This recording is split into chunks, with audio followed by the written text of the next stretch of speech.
अस्सलामुअलैकुम रहमतुल्लाहि वबरकातुहू। मेरा नाम मुनव्वर मलिक। मेरे एजुकेशनल यूट्यूब चैनल ई गाइडेंस पर आप सभी का बहुत बहुत इस्तकबाल है। अजीज दोस्तों, इससे पहले मैंने कहा था कि मैं मराठी के बहुत सारे वीडियोस के साथ में आपसे मुलाकात करने वाला हूं, आपसे मिलने के लिए आने वाला हूं। और जो तलबा मुझे लाइव सुन नहीं सकते उनके लिए मेरी ये कोशिश रहेगी कि मैं इस तरह के यूट्यूब पर वीडियोस बनाकर अपलोड करता रहूं, ताकि वो मुझे यूट्यूब के जरिए डाउनलोड करके मेरे लेक्चर्स को सुन सके। तो ये मेरी इस साल, जैसे कि आप जानते हो कि पुनर्रचित अभ्यासक्रम आया है, यानी मराठी में जो सिलेबस है वो चेंज हुआ है। और इस सिलेबस के चेंज होने के साथ में इसमें कुछ बहुत ही अच्छी बातें हैं। मैं समझता हूँ कि जब भी कोई चेंज होता है तो हमें उसे पॉजिटिव तरीके से लेना चाहिए।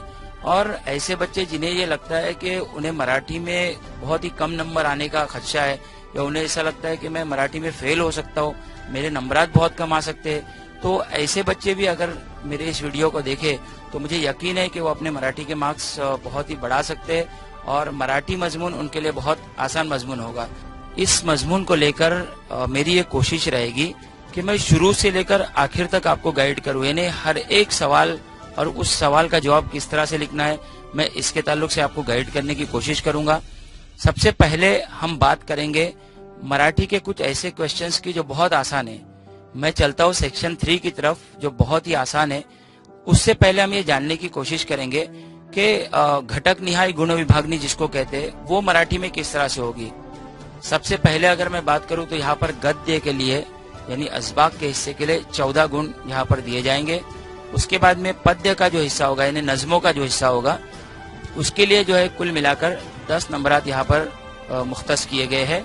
भाषा अभ्यास का जो हिस्सा है उसके लिए 10 नंबर आते हैं। और उसके बाद में सबसे आखिर में जो है वो उपयोजित लेखन है, और उपयोजित के लेखन के लिए कुल मिलाकर 16 नंबर है। यानी सबसे बड़ा सेक्शन अगर हमारे पास नंबरात के लिहाज से अगर हम देखें तो वो उपयोजित लेखन है, जिसमें कुल मिलाकर हमको 16 नंबर मिलने वाले हैं। इस तरह से कुल मिलाकर आपको 50 मार्क्स का पर्चा लिखना होगा।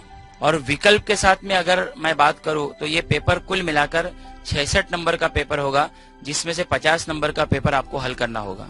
तो आइए, इससे पहले मैंने जिस तरह से बात की विभाग 3 की, जो कि कुल मिला के 10 नंबर जिसको हमें मिलने वाले, और मैं समझता हूँ कि ऐसे बच्चे जो अपने आप को पढ़ाई में थोड़ा सा ये समझते हैं कि मराठी उनके लिए थोड़ा सा डिफिकल्ट मजमून है और वहाँ पर मार्क्स मिलने के चांसेस कम होते हैं, या कुछ ऐसे बच्चे जो बहुत ब्रिलियंट है लेकिन उनको मराठी से प्रॉब्लम है, यानी मराठी का ग्रामर का हिस्सा हो या फिर मराठी का उपयोजित लेखन हो, उनको यहाँ पर प्रॉब्लम है। तो मैं समझता हूँ कि ये जो 10 मार्क्स का हिस्सा है यानी क्वेश्चन नंबर 3 जो है सेक्शन नंबर 3, ये बहुत इंपॉर्टेंट है। और यहाँ पर 10 में से 10 मार्क्स बहुत आसानी से लाए जा सकते हैं। कुछ चेंजेस हुए हैं और बिल्कुल नए बदलाव के साथ में जीना जो अच्छे इंसान की फितरत होती है, तो हम भी नए बदलाव के साथ में अपने आप को ढालने की यहाँ पर कोशिश करने वाले हैं। तो दोस्तों, इस वक्त हम हाजिर है विभाग 3 पर। विभाग 3 के लिए कुल मिलाकर 10 नंबरात के सवालात पूछे जाएंगे, जिनमें 2 हिस्से होंगे। इसका पहला हिस्सा यानी अ होगा व्याकरण घटकावर आधारित, और इसके लिए कुल गुण यानी कुल नंबरात है 6। इसमें सबसे पहला हिस्सा होगा सामान्य रूप का। सामान्य रूप पे प्रश्न पूछे जाएंगे जिसके लिए 1 गुण मिलेगा।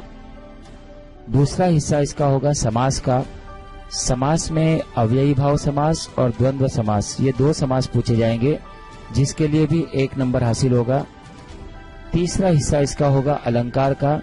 अलंकार में सिर्फ यमक अलंकार और अनुप्रास अलंकार पूछा जाएगा, इसके लिए भी आपको 1 नंबर मिलेगा। उसके बाद चौथा हिस्सा होगा काल का। काल ओळखा किंवा बदला, इसके लिए भी 1 नंबर यहाँ पर हासिल होगा। और 5वां जो सवाल होगा वो वाक्य प्रचार का होगा, जिसको हम लोग मुहावरे भी कहते हैं। इसके लिए कुल मिलाकर 2 नंबर होंगे, इन्हें 2 गुण होंगे। इसका जो दूसरा हिस्सा होगा वो 4 नंबर के लिए होगा, और उसमें जो सवालात पूछे जाएंगे वो भाषिक संपत्ति पर आधारित सवालात पूछे जाएंगे। इसके लिए कुल मिलाकर 4 नंबर होंगे, यानी 4 गुण होंगे। इसमें जो पहला सवाल होगा वो शब्द संपत्ति का सवाल होगा, जिसके लिए 2 नंबर हासिल होंगे। यहाँ पर हर एक यानी जिस तरह से लिखा है प्रत्येकी अर्ध्या गुणांची कृती असेल, यानी हर एक आधे नंबर के लिए कृति दी जाएगी। इसमें समानार्थी शब्द, विरुद्धार्थी शब्द, शब्दातील अक्षरांपासून शब्द बनवा, अर्थपूर्ण शब्द तयार करा, वाक्य तयार करा, असे प्रश्न असू शकतात. यानी इस तरह के सवालात हो सकते हैं. दूसरा विराम चिन्ह, जिसके लिए भी 1 नंबर मिलेगा. इसमें पहला योग्य विराम चिन्हांचा वापर करा किंवा चुकीच्या विराम चिन्हेत बदल करा. इस तरह के सवालात पूछे जा सकते हैं. उसके बाद में तीसरा जो सवाल होगा वो लेखन नियमानुसार लेखन. इसके लिए 1 गुण मिलेगा, जिसमें अचूक शब्द ओळखा किंवा चुकीचा शब्द योग्य करून लिहा. इस तरह के 2 सवालात पूछे जा सकते हैं. तो दोस्तों, आज हम विभाग 3 में भाषा अभ्यास में हम सबसे पहले मालूमात हासिल करने वाले सामान्य रूप के बारे में. इसके बाद हम लोग 1-1 नंबर इंशाल्लाह आगे बढ़ेंगे, हमारे वीडियो को भी आगे बढ़ाएंगे और हम कोशिश करेंगे कि पूरे के पूरे भाषा अभ्यास का जितने 10 नंबर है वो बहुत अच्छे से हम सीख पाए, ताकि इम्तिहानात में इन तमाम सवालात के जवाब हम बआसानी लिख सके. तो विभाग 3 में हम भाषा अभ्यास इस वक्त यहाँ पे पढ़ने वाले हैं, जिसमें भाषा अभ्यास में पहला हिस्सा सामान्य रूप का, जिसके लिए 1 नंबर है, हम यहाँ पर देखेंगे. देखिए, एक सवाल यहाँ पर आया है कि अधोरेखित शब्दांचे सामान्य रूप ओळखून तक्ता पूर्ण करा. इस तरह का सवाल होगा. सवाल नंबर 1, त्या शाळेचे नाव होते बुनियादी. आप देख सकते हो इस सवाल में शाळेचे ये जो शब्द है इसको अंडरलाइन किया हुआ है, यानी अधोरेखित किया हुआ है. दूसरा सवाल है, समोर एक छान चाफ्याचे झाड होते. इसमें जो अंडरलाइन किया हुआ शब्द है वो है चाफ्याचे. हम आगे बढ़ते हैं. उत्तर. अब जवाब किस तरह से लिखना है हम देखेंगे. जवाब लिखने के लिए आपको 3 जो है वो कॉलम बनाने होंगे. दिलेला शब्द, मूल शब्द और सामान्य रूप. इस तरह का आप बॉक्स बनाएंगे, जिस तरह से हम जोड़ियों के लिए अक्सर बनाया करते जवाब लिखते वक्त. तो पहले दिलेला शब्द, फिर मूल शब्द, फिर सामान्य रूप. तो सबसे पहले दिलेला शब्द, यानी दिया हुआ शब्द कौन सा है, तो हम देखेंगे शाळेचे. तो हमने पहले यहाँ पर लिखा शाळेचे. शाळेचे लिखने के बाद जो दूसरा कॉलम है वो है मूल शब्द. तो शाळेचे, इसमें मूल शब्द है शाळा, तो हमने मूल शब्द लिखा शाळा. और उसके बाद सामान्य रूप. तो सामान्य रूप आप देखेंगे यहाँ पर शाळा के लिए यहाँ पर जो लफ्ज इस्तेमाल हुआ है वो है शाळे, तो हमने यहाँ पर लिखा शाळे. बस ये हमारा जवाब मुकम्मल हो गया. इस तरह से लिखने पर आपको आधा नंबर मिलेगा. दूसरे जुमले में हम देखेंगे यहाँ पर चाफ्याचे लिखा हुआ है, तो दिलेला शब्द हो गया चाफ्याचे, इसमें कोई भी बदल नहीं होने वाला है. चाफ्याचे हमने लिखा. मूल शब्द जो है वो चाफा है, जो फूल है. और सामान्य रूप जहाँ पे इस तरह से यहाँ पे लिखा है चाफ्या, तो चाफ्या यहाँ पर हमने लिख दिया. तो मुकम्मल आधा नंबर हमको मिलेगा. तो ये सामान्य रूप बनाना बहुत आसान है. और चलिए हम लोग और एक मिसाल लेते हैं यहाँ पर.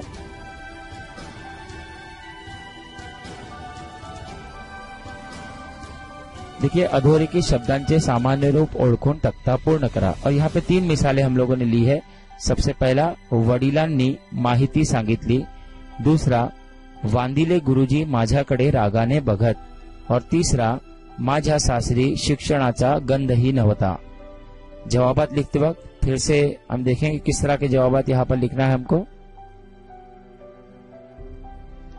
सबसे पहले दिलेला शब्द, जी हाँ. उसके बाद मूल शब्द, उसके बाद सामान्य रूप. पहले कॉलम में आप देखेंगे वडिलांनी.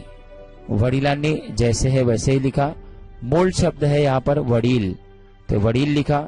सामान्य रूप यहाँ पर हो गया वडिलान. देखिए किस तरह से लिखा है. दूसरे में आप देखेंगे रागाने, तो रागाने दिलेला शब्द है, मूल शब्द है राग यानी गुस्सा, और सामान्य रूप है रागा. तीसरे वाक्य में आप देखेंगे शिक्षणाचा, मूल शब्द है शिक्षण, और यहाँ पर हो गया शिक्षणा. इस सारे सवाल के जवाब लिखते वक्त एक बहुत अहमियत की बात आपको बता दूं कि यहाँ पर आप देखेंगे कि वडिलांनी, चूंकि वडिलांनी लिखते वक्त डी जो यहाँ पर लिखा हुआ है वो रस्व लिखा हुआ है, लेकिन मूल शब्द वडील में दीर्घ होता है.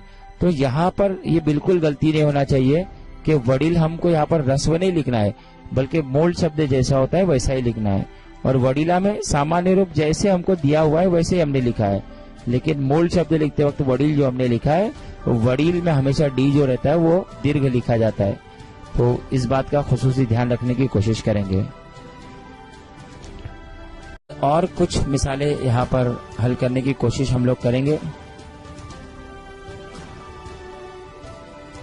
सवाल है अधोरेखित शब्दांचे सामान्य रूप ओळखून तक्ता पूर्ण करा, जिसमें पहला सवाल, घरात येणाऱ्या तटपुंजा रकमेत बरेचसे पैसे औषध पाण्यात जातात.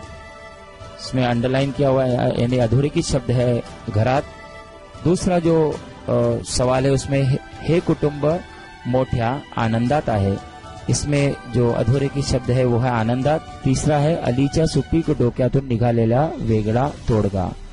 यहाँ पर हम देखेंगे कि इसके जवाबात किस तरह से तहरीर किए जाएंगे. दिलेला शब्द, मूल शब्द आणि सामान्य रूप. यहाँ पे दिया हुआ शब्द यानी दिलेला शब्द है पहले में घरात, तो मूल शब्द है घर, फिर है सामान्य रूप घरा. दूसरे में आनंदात, दिलेला शब्द, मूल शब्द है आनंद और सामान्य रूप है आनंदा. तीसरे में दिलेला शब्द है डोक्यातून, जबकि मूल शब्द है डोका और सामान्य रूप है डोक्या. मैं समझता हूँ अगर इस तरह के सवालात के जवाब लिखे तो बआसानी हम 1 नंबर हासिल कर सकते हैं.